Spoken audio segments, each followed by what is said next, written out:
আসসালামু আলাইকুম dear students, কেমন আছো সবাই? আশা করি ভালো আছো ইনশাল্লাহ। তো আবারও তোমাদের সামনে উপস্থিত হলাম। আজ আমি তোমাদের দেখাবো নবম দশম শ্রেণীর কাজক্ষমতা শক্তি অধ্যায়ের আহ, নতুন একটি টপিক। যে টপিকটা প্রতি বছরে প্রত্যেকবার এসএসসি এক্সামে এসে থাকে, যে একটা বস্তুকে তুমি যদি খারাপ উপর দিকে নিক্ষেপ করো অথবা কোনো একটা বস্তু যদি একটা বিল্ডিং এ বা একটা ছাদের উপরে থাকে, সেক্ষেত্রে বস্তুটাকে যদি ছেড়ে দেওয়া হয় মুক্তভাবে, তাহলে বস্তুটির কোন উচ্চতায় গতিশক্তি বিভব শক্তির দ্বিগুণ হবে, অথবা বিভব শক্তি গতিশক্তির দ্বিগুণ হবে, বা 3 গুণ হবে, বা 1/7 হবে। এই ধরনের অনেকগুলো কোশ্চেন থাকে। তোমাদের মধ্যে অনেক স্টুডেন্টই আমাকে প্রতিনিয়ত কোশ্চেন করে যে ভাই, এই কোশ্চেনটা একটু যদি সলভ করে দেখাতেন। তো আমি দেখো, সেই ধরনের একটা কোশ্চেন আমি তোমাদের বোর্ডে লিখে রাখছি। তোমরা যদি একটু বোর্ডের দিকে তাকাও দেখতে পারবা। দেখো, এখানে একটা বস্তু দেখা যাচ্ছে, এই একটা বস্তু, হ্যাঁ, যে বস্তুর ভর হলো কি 0.5 কেজি, এবং এ থেকে বি এর দূরত্ব দেওয়া আছে 100 মিটার। প্রশ্ন বলা আছে, দেখো, যে উদ্দীপকের বস্তুটির কোন উচ্চতায় গতিশক্তি বিভব শক্তির কয় গুণ হবে? দ্বিগুণ হবে। আবার একটু দেখো, এই উদ্দীপকটা খুব ভালো করে লক্ষ্য করো এবং প্রশ্নটি দেখো, এই যে উদ্দীপকের বস্তুটির কোন উচ্চতায় গতিশক্তি বিভব শক্তির কি হবে? দ্বিগুণ হবে। তো দেখো, এই প্রশ্নটা তুমি যেভাবে সলভ করবা, এই প্রশ্নটা সলভ করার জন্য তোমাকে ফার্স্ট অফ অল যে কাজটুকু করতে হবে, এই প্রশ্ন থেকে সুন্দর করে একটা চিত্র অঙ্কন করতে হবে। তো লুক এট দ্য বোর্ড। আমি যদি সলিউশনটা এখানে করি, কি লিখলাম, ধরো উত্তর বা সলিউশন যেটাই লিখে না আমরা কেন, তো এখান থেকে ফার্স্ট অফ অল যে কাজ করতে হবে সেটা হলো এরকম একটা চিত্র অঙ্কন করতে হবে তোমাকে। তো আমি চিত্র অঙ্কন করলাম একটা, দেখো আমি জাস্ট একটা চিত্র অঙ্কন করলাম। হ্যাঁ, যদি আমার চিত্র অঙ্কন অনেক সুন্দর হয় না, তারপর ট্রাই করতেছি আর কি। লক্ষ্য করো, আমি এখানে কি লিখলাম, যা আছে তাই লিখতেছি। 100 মিটার, এখানে এ ছিল, জাস্ট এখানে একটা বস্তু ছিল, তাই না? বস্তুর ভরটা কত ছিল? 0.5 কেজি। ওকে ফাইন, বসাই দিলাম। এখানে ছিল কি বি। এই যে এ এবং বি এর মাঝামাঝি, হ্যাঁ, মাঝে আমি একটা বিন্দু ইউজ করলাম। ধরো আমি এইখানে একটা বিন্দু ইউজ করলাম, এই বিন্দুর নাম দিলাম সি। এখন ঘটনা হচ্ছে, জাস্ট আমি একটু ইমাজিনেশন করছি, ধরেছি যে ভি থেকে সি এর দূরত্ব হলো এক্স মিটার। বি থেকে সি এর দূরত্ব যদি এক্স মিটার হয়, তাহলে সি থেকে এ এর দূরত্ব, তোমরা জানো, বি থেকে সি এর দূরত্ব যদি এক্স মিটার হয়, তাহলে সি থেকে এ এর দূরত্ব কত হবে? 100 মাইনাস এক্স। 100 মাইনাস এক্স, তাহলে 100 মাইনাস হলো এক্স মিটার। এটা কেন হলো আমরা জানি, সে, তোমরা ধরে নাও যে এই মার্কারের এখান থেকে এখান পর্যন্ত দূরত্ব হলো 2 মিটার। এই পর্যন্ত দূরত্ব যদি 1 মিটার হয়, তাহলে এই পর্যন্ত দূরত্ব কত হবে? 1 মিটার। কিভাবে বুঝলে? এই বেশি থেকে কমটা বাদ দিয়ে। অর্থাৎ আবার একটু দেখো, আমার এই হাত এখান থেকে এই পর্যন্ত যদি 5 মিটার হয়, এই থেকে এই পর্যন্ত যদি 2 মিটার হয়, তাহলে এর থেকে পর্যন্ত কয় মিটার হবে? 3 মিটার, তাই না? তাহলে এই তিনটা পাইলাম কিভাবে? পুরোটার থেকে বের দিবে। তাহলে লক্ষ্য করো, এ থেকে বি এর দূরত্ব ছিল 100 মিটার। এইটুকু যদি এক্স মিটার হয়, তাহলে এইটুকু হবে ওই মোট থেকে এতটুকু মাইনাস হবে, তাই না? এখন আসো, আমি এখানে যে কথাটা লিখবো, আমরা যে কথা লিখবো সেই কথা হচ্ছে, এখানে জাস্ট কি লিখি, মনে করি যে, মনে করি সি বিন্দুতে, কোন বিন্দুতে? সি বিন্দুতে, মনে করি সি বিন্দুতে এক্স মিটার উচ্চতায়, এক্স মিটার উচ্চতায় বস্তুটির, বস্তুটি কি, বস্তুটির বিভব শক্তি, বিভব শক্তি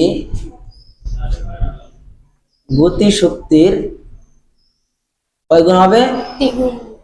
দ্বিগুণ হবে।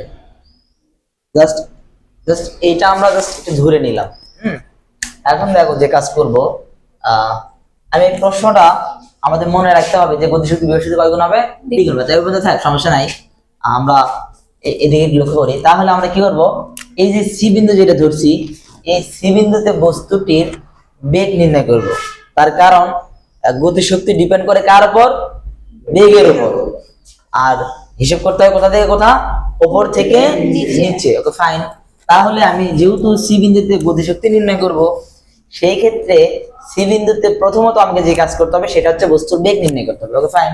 তাহলে আমরা কি লিখলাম? আমরা লিখতেছি, দেখো, যে সি বিন্দুতে, সি বিন্দুতে বস্তুটির জাস্ট বেগ, লক্ষ্য করো সীমিত বস্তুর বেগ অলওয়েজ, এটা কিন্তু অবশ্যই এখান থেকে এটা পড়তেছে, তার মানে এটা কিন্তু একটা পরন্ত বস্তু। তাহলে বেগটা হচ্ছে কি V square equals to U square plus 2gh। তোমরা কিন্তু জানো যে পরন্ত বস্তুর কোন কোন সমীকরণগুলো আছে আর নিক্ষিপ্ত বস্তুর কোন কোন সমীকরণগুলো আছে। আমরা কিন্তু এটা পরন্ত বস্তুর একটা সমীকরণ বসাইছি, ঠিক না? আচ্ছা, এখন দেখো তো চলে যাই আমরা একটু, এই যে ভি স্কোয়ারটা রাখলাম, এই ইউ এর মান হলো 0, তার কারণ বস্তু এখানে স্থির অবস্থায় আছে। একটা বস্তু যখন একটা বিল্ডিং এর ছাদে বসে থাকে তখন কিন্তু বস্তুটা অবভিয়াসলি স্থির, আর আমরা জানি যে স্থির অবস্থায় কোনো বস্তুর বেগ কি হয়? 0 হয়। Okay fine. তাহলে এখন দেখো এই 0টা আমি বসাইলাম না, তাহলে কি থাকলো 2g। এখন লক্ষ্য করো যে এই h যখন তুমি লিখবা তখন h, আচ্ছা যখন তুমি h এর মানটা বসাবা তখন একটু ভয় পাবা। কেন ভয় পাবা? তার কারণ তোমাকে জানতে হবে, কারণ এই এইচটা আমাদের গতিশক্তি নির্ণয়ের ক্ষেত্রেও বেগের সময় আছে এবং বিভব শক্তি নির্ণয়ের ক্ষেত্রেও তোমার হচ্ছে উচ্চতাটা কাজে লাগে। সেই ক্ষেত্রে আসলে এটা আমরা কোন এইচ এটাকে আগে আইডেন্টিফাই করতে হবে। তার মানে এই এইচটা হচ্ছে বেগের ক্ষেত্রে, কার ক্ষেত্রে? বেগের ক্ষেত্রে। তো লক্ষ্য করো আমরা জানি যে বেগের ক্ষেত্রে যে আমরা গতিশক্তি ডিপেন্ড করে বেগের উপর, আর হিসাব করতে হয় উপর থেকে নিচে। সেই ক্ষেত্রে দেখতে উপর থেকে নিচে, তাহলে এ থেকে সি এর উচ্চতা ছিল 100 বিয়োগ x, তার মানে এই h এর মান হচ্ছে ভাইয়া 100 মাইনাস x। এখন আসো তাহলে কি লিখবো? অতএব V square equals two 2g 100 minus x, বেগের একক হচ্ছে মিটার পার সেকেন্ড। আর তোমরা আমাকে কোশ্চেন করতে পারো যে ভাই যে এখানে কি 2g দ্বারা এটা গুণ করলেন না কেন? আমি 2g দ্বারা এটা গুণ করলেও প্রবলেম নাই আর গুণ না করলেও প্রবলেম নাই। মনে রাখবা গুণ করলে আমাকে পরবর্তীতে ক্যালকুলেশন করতে টাফ হবে, আর গুণ ছাড়াই ক্যালকুলেশন করতে অনেক ইজি হবে। দেখো কিভাবে করি আমি সেটা। তাহলে আমি কি লিখবো? জাস্ট আমি অলরেডি সি বিন্দুতে কিন্তু বেগ পাইছি না? এখন অনেকেই কোশ্চেন করতে পারো যে স্যার এখানে ভি স্কোয়ার আছে, আপনি এই স্কোয়ারকে রুট করে দিলেন না কেন? আমি এই ভি স্কোয়ারটাও রাখলাম, তার কারণ আছে, তার কারণটা তোমরা পরবর্তীতে জানতে পারবা। লক্ষ্য করো তাহলে আমি কি লিখবো? অতএব সি বিন্দুতে বস্তুটির গতিশক্তি সূত্র হচ্ছে ই কে সমান আমরা কি জানি? Half M V square. লক্ষ্য করো আমি যদি ভি স্কোয়ারকে রুট করতাম তাহলে এখানে কিন্তু ভি স্কোয়ার মানটা বসাতে পারতাম না।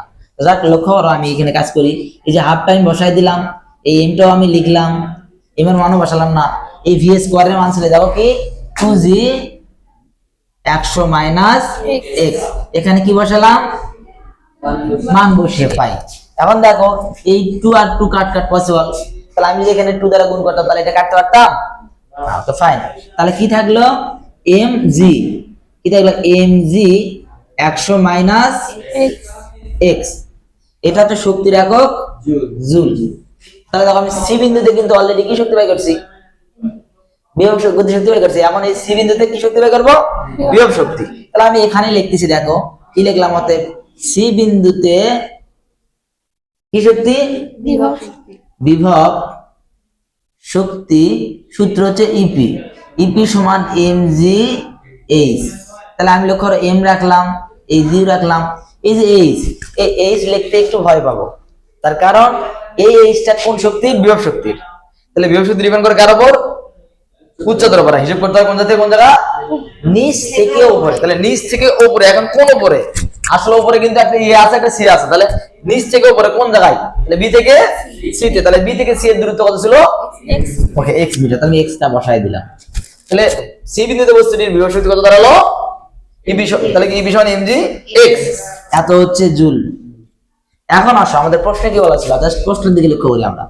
দেখছে উদ্দীপকের বস্তুটির কোন উচ্চতায় গতি শক্তি বিভব শক্তির কয় গুণ? গতি শক্তি বিভব শক্তির দ্বিগুণ। তাহলে দ্বিগুণ, তাহলে আমরা কিন্তু মূলত সমানের কথা জানি। তাহলে আমরা কি লিখবো? প্রথমে আছে গতি শক্তি, তাহলে কি লিখলাম? এখানে লিখলাম ধরো প্রশ্ন মতে কি লিখলাম? প্রশ্ন মতে যেহেতু গতি শক্তি আগে আছে আমি গতি শক্তিটা আগে লিখলাম। এখন লক্ষ্য করো বিভব শক্তি, তাহলে বিভব শক্তি ইপি লিখলাম। এখন আসো এটা কিন্তু সমান দিলাম। প্রশ্ন বলছে কি গতি শক্তি বিভব শক্তির দ্বিগুণ হবে। তাহলে এই যে দ্বিগুণ, এই দুইটা কোথায় আমি গুণ করব? দেখো গতি শক্তি আর বিভব শক্তির মধ্যে পরে আছে কি? তাহলে পরের কাজ পরেই করলাম। এই যে এটা প্রথমে এটা দিতে, প্রশ্ন এখানে যদি দ্বিগুণ না বলে 3 গুণ বলতে তাহলে এখানে 3 গুণ লিখতাম, এটা যদি 4 গুণ বলতে তাহলে 4 লিখতাম। বুঝছো না বোঝো নাই? তাহলে গতি শক্তি এই দাও, গতি শক্তি বিভব শক্তির কয় গুণ হয়েছে? হয়েছে। এখন জাস্ট ভ্যালু গুলো বসায় দাও। তাহলে লক্ষ্য করো ইক এর মান ছিল কত? ইক এর মান ছিল হলো mg 100 মাইনাস হলো x, nep এর মান তাহলে এই 2টা রাখলাম। তাহলে কি এখানে কি ছিল? mg x। দেখো উভয় পক্ষ যদি আমি mg দ্বারা ভাগ করি তাহলে কিন্তু mg আর mg কাট কাট, মানে mg কিন্তু উঠে যায়। উভয় পক্ষ যদি mg দ্বারা ভাগ করি তাহলে উঠে যায় না? এখন আসো আসো এখানে থাকলো কি? দেখো 100 মাইনাস হলো x ইকুয়ালস টু কি থাকলো? 2x, তাই না?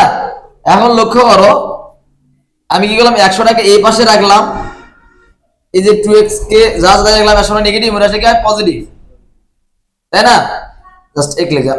আর লক্ষ্য করো x আর 2x আর x কত x হয়? 3x। যেহেতু এখানে আমার একটু লিখতে হবে সেটা মানটা বসাই দিলাম আমি। দেখো তাহলে ধরো 3x, তাহলে 3x সমান কত হচ্ছে? 100। তাহলে x সমান কত হচ্ছে?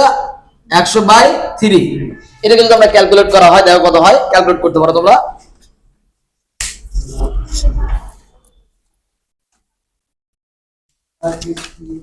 তাহলে কত হলো দেখো, আমরা যদি ক্যালকুলেট করি তাহলে 100/3 ইকুয়াল টু কত?